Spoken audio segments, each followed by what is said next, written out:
যেহেতু বিপত্তারিণী গেছিলো, তো মা মানে হাতে বাঁধার জন্য এই দুটো তাগা পাঠিয়েছিল, 3টে পাঠিয়েছিল। আমি বাঁধিনি, তোমাদের দাদাভাই আর ঋষিকে বেঁধে দিয়েছি। আর তোমাদের দাদাভাই তো বাঁধছিল না, আমি ওকে জোর করে বেঁধে দিয়েছি। আর ঋষি কিন্তু ঠান্ডা হয়ে মানে লক্ষ্মী ছেলের মতো চুপচাপ বেঁধে নিচ্ছে। ও কিন্তু বাঁধবো না বা কিছু এইসব কিছু বলেনি। যত নাটক হয় তোমাদের দাদাভাইয়ের বেলায়। সকালবেলা ঘুম থেকে উঠেই আকাশের এই মুখ ভার করা ছবিটা দেখতে কিন্তু আমার বেশ ভালোই লাগছে।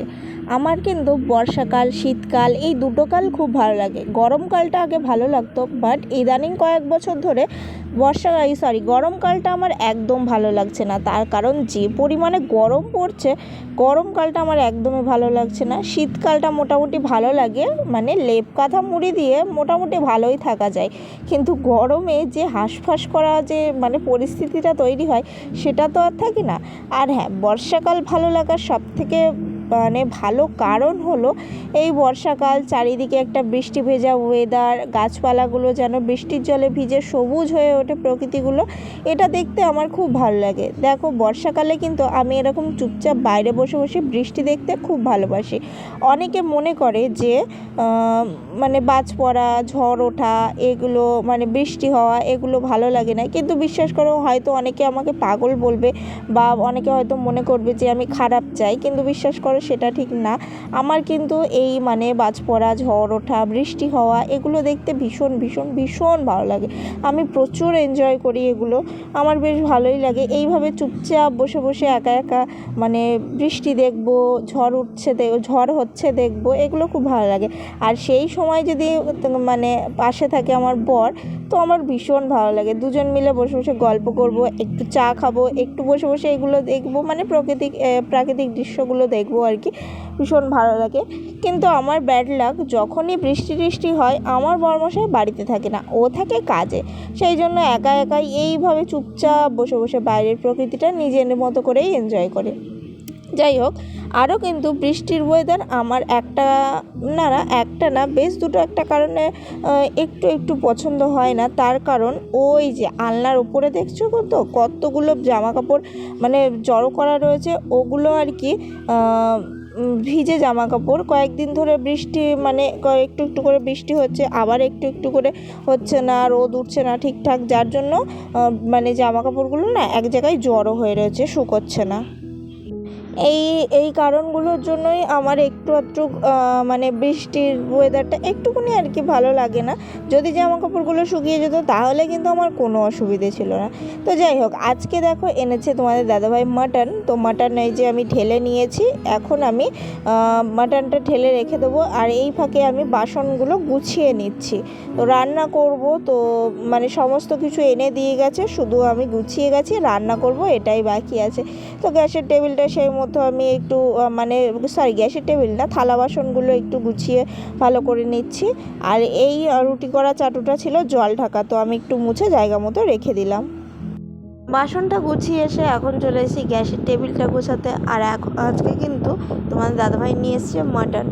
এখন আমাদের এই বাজারের মধ্যে একটা নতুন মাটনের দোকান ওপেনিং হয়েছে, যার জন্য ওই দোকানে মাটনের দামটা একটু কম আছে, 650 টাকা কেজি বিক্রি হচ্ছে, যার জন্য প্রথম ওপেনিং থেকেই এই দাম রয়েছে। তো প্রথমে আমরা ভেবেছিলাম হয়তো যেদিন ওপেনিং হবে সেই দিনই হয়তো এই দামটা রয়েছে, কিন্তু তারপর দেখলাম যে না, বেশ কয়েকদিন ধরে রয়েছে।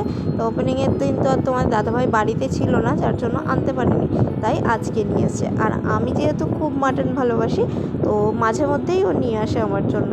কিন্তু বোঝোই তো যে আমাদের মতো ফ্যামিলিতে সবসময় তো আর মাটন খাওয়াটা মানে সম্ভব হয়ে ওঠে না, যার জন্য আমাদের বাড়িতে মানে প্রত্যেক সপ্তাহে অন্তত 2বার চিকেন হবে। তো যাই হোক, তো আজকে মাটন নিয়ে এসছে, তার সঙ্গে মাটনের মানে রান্না করতে যা যা মশলাপাতি লাগে সব কিছু নিয়ে এসছে। যেমন ধরো টক দই, তারপরে পেঁয়াজ, আদা, রসুন এগুলো খুব একটা ছিল না, ও সব কিছু নিয়ে এসছে। শুকনো লঙ্কা, কাঁচা লঙ্কা, তারপর নিয়ে এসছে কাশ্মীরি লঙ্কা। তার কারণ হচ্ছে আমি কাশ্মীরি লঙ্কা ছাড়া রান্না করতে পারি না। তার কারণ কি বলো তো, যে মানে যখন আমার হাত থেকে একটু ধরো হলুদ টলুদ বেশি মানে পড়ে যায় তরকারিতে, তখন না তরকারিটা পুরোটা হলুদ হয়ে যায়।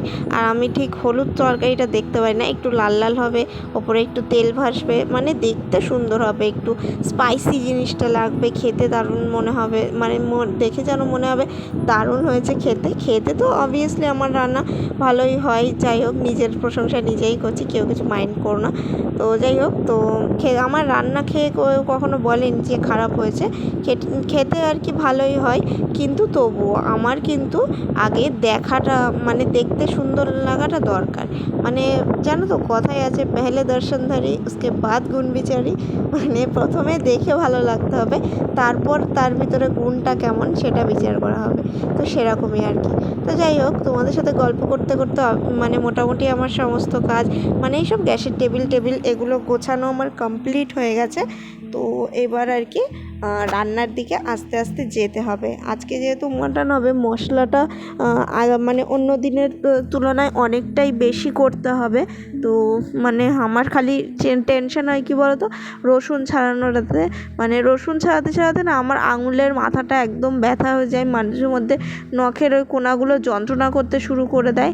তো তোমাদের কাছে যদি কোনো সহজ পদ্ধতি থেকে থাকে মানে রসুন টসুন ছাড়ানো, তো আমাকে বলতে পারো, আমি অবশ্যই ট্রাই করে দেখবো, কারণ রসুন ছাড়াতে আমার প্রচণ্ড ভয় করে।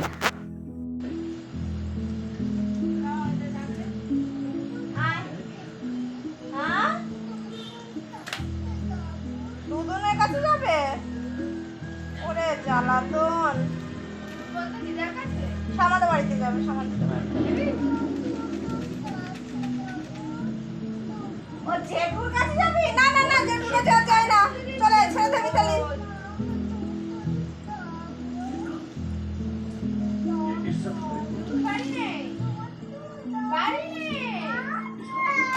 ছেড়ে দে মিতালি, ছেড়ে দে।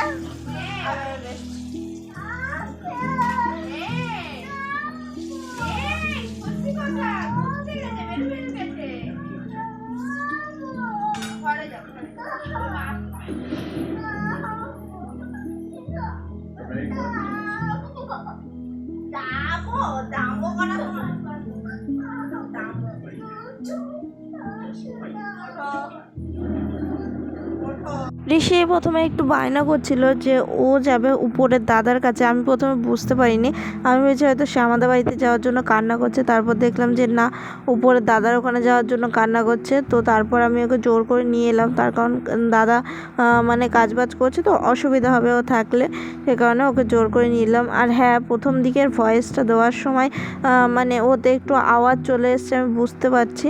আসলে মানে সামনে স্ট্যান্ড ফ্যান চলছিল, তো যার কারণে ওই হাওয়ার আওয়াজটা আর কি চলে এসছে। তো তারপর এখন আশা করি তোমাদের ভয়েসটা মানে শুনতে কোনো অসুবিধা হবে না।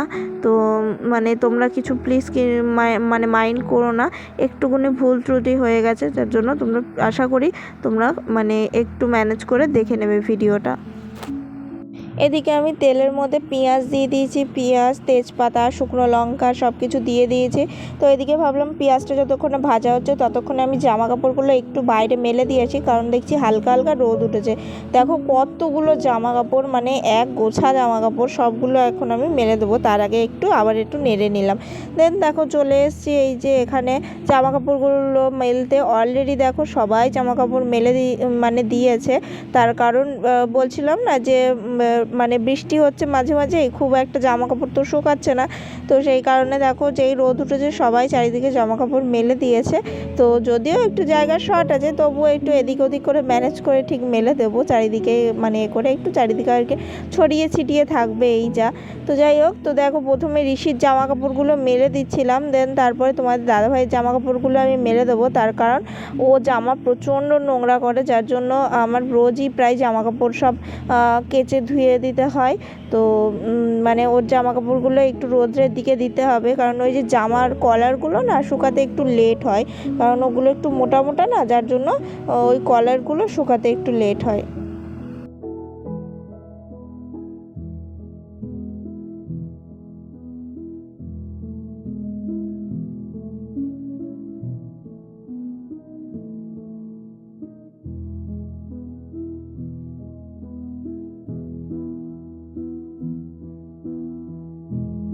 তো তারপর দেখো জামা কাপড় টাপড় মেলে দিয়ে এসে আমি ঘরে চলে এসেছি। আর এখানে পেঁয়াজটা প্রায় ভাজা হয়ে গেছে।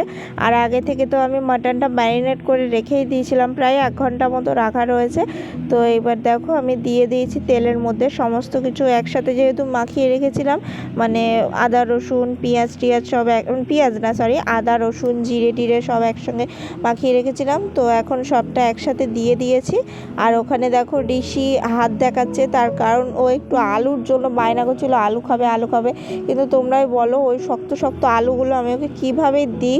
ওটা তো জাস্ট আমি নর্মাল ভেজে নিয়েছি, কিন্তু সিদ্ধ তো হয়নি, ওটা খেলেই ওর পেট খারাপ করবে, যার জন্য আমি দিতেও পারছি না। তো আমার পেছনে ওরকম করেই যাচ্ছিলো, আলু আলু এরকম করে যাচ্ছে। তো যাই হোক, তো প্রত্যেক দিনই জানো তো যখনই আমি রান্না করি ওরকম এসে এসে বায়না করতে থাকে আলু খাওয়ার জন্য, কিন্তু প্রত্যেক দিন আমি দিই না। যখন আলু টালু মানে ভালো করে সিদ্ধ টিদ্ধ হয়ে যায় যে আলু, সেই আলুই আর কি ওকে আমি দিই।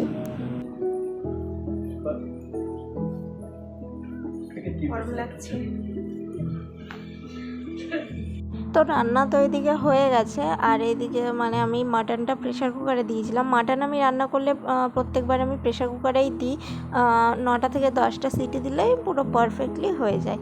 তো সিটি টিটি দিয়ে নিয়েছি। তারপরে মানে প্রেশার কুকারের সিটিটা রিলিজ হয়ে যাওয়ার পরে একটু মানে এটা খুলে ঢাকনাটা খুলে দিয়ে একটু গরম মশলা দিয়ে দেন আমি দেখো নামিয়ে নিয়েছি। তো একটু ঝোল ঝোল রেখেছি, তার কারণ শুধু মাটন তো, আর তাছাড়া তোমাদের দাদাভাই একদম শুকনো শুকনো খুব একটা খেতে পারে না। তো একটু হালকা ঝোল ঝোল রেখেছি ওর, যাতে খেতে একটু সুবিধা হয়। তো হালকা একটু তলা লেগে গেছিলো, তো সেগুলো আমি একটু মানে চামচ দিয়ে দিয়ে আর কি নিয়ে নিয়েছি। তো এবার ঢাকা টাকা দিয়ে তো কলের দিকে যাব বাকি কাজগুলো করতে। তো তারপর দেখো মানে সব কিছু গুছিয়ে নেওয়ার পরে আমি একটু টেবিলটা হালকা করে মুছে নিয়েছি। দেন দেখো এখন বিছানাটা একটু হালকা করে গুছিয়ে নিচ্ছি। আর এদিকে দেখো ঋষি বিছানার উপরে ব্রাশ ট্রাশ সব কিছু নিয়ে খেলছিলো। তো সব কিছু এদিক ওদিক ছড়িয়ে ছিটিয়ে রেখে দিয়েছে, সেগুলো আবার মানে কুড়িয়ে নিলাম। তো জায়গায় আবার রাখতে হবে। আর বিছানাটাও একটু ঠিক করে নিচ্ছি। তো এবার যাব কলে, স্নান টান করে আসছি, তারপর একেবারে দেখা যায় সন্ধ্যাবেলা দেখো আমার প্রচণ্ড ঘাড়ের যন্ত্রণা করছিল। আর এখানে তোমার দাদাভাই একটু আমার ঘাড়টা মানে একটু ঘাড়ের মধ্যে আর কি বাম দিয়ে একটু টিপে দিচ্ছিল আর কি, প্রচুর যন্ত্রণা করছিল। আর হচ্ছে আমি সন্ধ্যার টাইমটাতে মানে ঘরের লাইটগুলো বন্ধ রাখি, সন্ধ্যা দেওয়া হয়ে যাওয়ার পরে ঘরের লাইটগুলো আমি বন্ধ রেখে দিই। তো ওই শুধু মানে সিংহাসনের যে লাইটটা থাকে ওই লাইটগুলো, তারপর সাইডের যে রাইসগুলো আছে ওগুলোই জ্বালিয়ে রেখে দিই। তার কারণ সন্ধ্যাবেলা তোমার দাদাভাই বাড়িতে থাকে না, তো মানে টাকা দিতে যায়, সব লেবার পেমেন্ট করতে যায় আর কি। তো ওই টাইমটাতে আমি একটু ঘরটা অন্ধকার করে একটু নিজের মতো থাকি, আর ঋষি কার্টুন দেখতে থাকে। তো যাই হোক দেখো এখন ও আর কি ঘাড়টা টিপে দিচ্ছে, তবুও আমার ঘাড়ের যন্ত্রণা কমছে না আর কি। আমি ঘাড়টা এদিক ওদিক করে দেখছিলাম যদি কমে আর কি। তো যাই হোক আজকের ভিডিওটা এই পর্যন্তই করেছিলাম, আর বেশিক্ষণ কন্টিনিউ করতে পারিনি। আজকের ভিডিওটা এখানে শেষ করছি। ভিডিও ভালো লাইক করো। আজকের মতো টাটা, সবাইকে জানাই শুভরাত্রি।